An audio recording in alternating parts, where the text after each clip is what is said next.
We also brought up another tension, which was the professionalization of community engagement.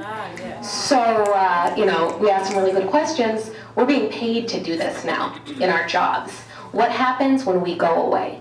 What happens when we're not paid to do this? Does the work continue to happen?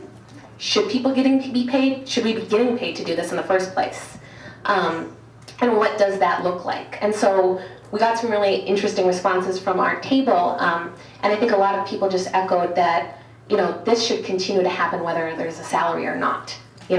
This is what, needs to be happening, and, it's not about a job. If you're in this for a job and you're in this for a salary, you shouldn't be doing this in the first place, kind of thing, And so we talked about the tensions that exist within that, and we also talked about just healing. Janelle brought up some really good points. She was at the Cultural Wellness Center about healing and the fact that our communities are very sick right now. And in a lot of ways, our communities are sick because of what's happened in society. If we look at the dominant Euro-American society that we're immersed in, it's an individualistic, pull yourself by your bootstraps mentality that is antithetical to a collective way of living.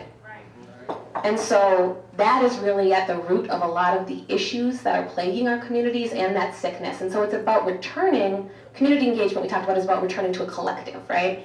It's about returning to a collective model that is not new. Community engagement is not new in any way. It has existed before the advent of the nonprofit was ever conceived. And so, how do we return to a model that really, all communities come from tribes.